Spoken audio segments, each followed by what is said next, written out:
रुद्रप्रयाग जिले में एक ऐसा प्रसिद्ध सिद्धपीठ है जहाँ की मान्यता है कि जब कोई भक्त कष्ट में माँ भगवती को पुकारता है तो माँ भगवती उसके कष्टों को दूर कर देती है।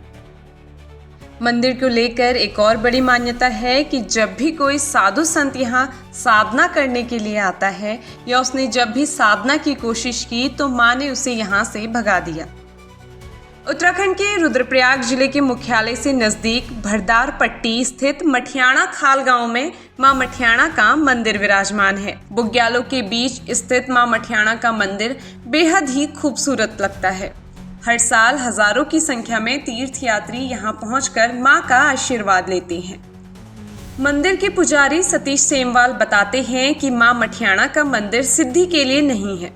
यहाँ जब भी किसी व्यक्ति या साधु संत ने सिद्धि प्राप्त करने का प्रयास किया तो माँ ने उसे यहाँ से भगा दिया, लेकिन माँ का सच्चा भक्त जब भी उन्हें कष्ट में पुकारता है तो माँ मठियाणा रक्षा के लिए जरूर आती हैं।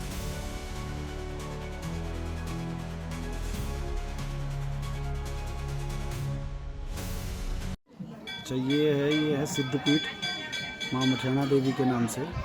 तो मठियाणा यहाँ का नाम है क्योंकि नीचे गांव है मठियाणा, इसलिए यहाँ पर देवी का नाम भी मठियाणा पड़ा हुआ है। मठियाणा शब्द के कई अभिप्राय हैं। जैसे मठियाणा यहाँ क्या है, मिट्टी की खाने थी, तो लाल मिट्टी की जगह है ये, तो यहाँ से लाल मिट्टी लेके जाते थे, तो इस जगह का नाम है मठघनी, तो इसलिए यहाँ का नाम मठियाणा पड़ गया।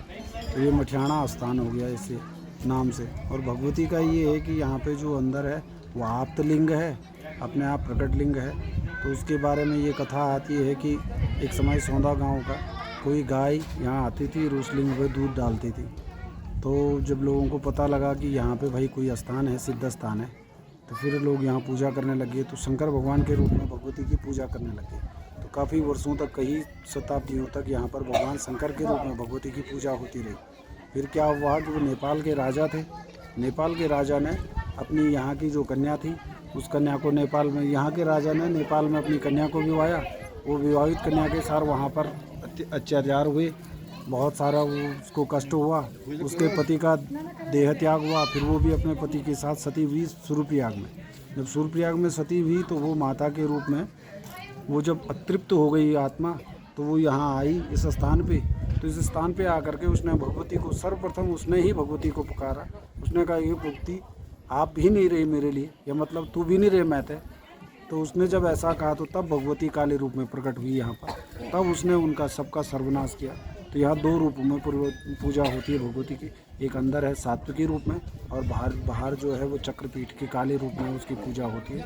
ये यहाँ की शॉर्ट में जो हमने कथा बताई है वो कथा है। और यहीं पे पहले क्या होता है, भगवान शंकर की पूजा होती थी, तो फिर शंकर भगवान को यहाँ से मैं विस्थापित करके ऊपर किया, तो वो घंटाकर्ण के रूप में उनकी पूजा होती है, जो भगवती के गण हैं। और ये है मठियाणा गांव के पास होने के कारण इस सिद्धपीठ का नाम मां मठियाणा मंदिर पड़ा। वहीं यहाँ लाल मिट्टी के बड़े बड़े खंड यानी मटखानी होने के कारण भी इस जगह को मठियाणा कहा जाता है।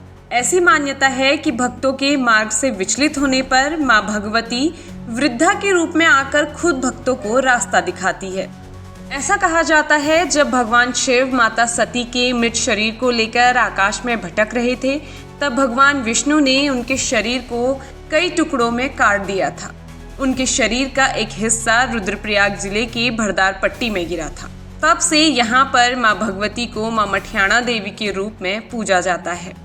मां मठियाणा देवी उत्तराखंड की सबसे शक्तिशाली देवियों में से एक हैं। यहाँ पर भगवती के 3 स्वरूपों की पूजा होती है। माँ को बाला सुंदरी, धूमावती और पीताम्बरा के रूप में यहाँ पर पूजा जाता है। लोक कथाओं में भी मां मठियाणा का वर्णन मिलता है।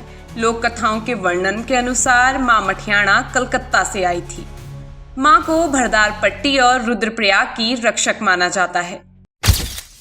रुद्रप्रयाग से शंखनाद इंडिया के लिए प्रवीण रावत की रिपोर्ट। नमस्कार, आप देख रहे हैं शंखनाद इंडिया। वीडियो पसंद आए तो लाइक ज़रूर करें और चैनल को सब्सक्राइब करना बिल्कुल ना भूलें।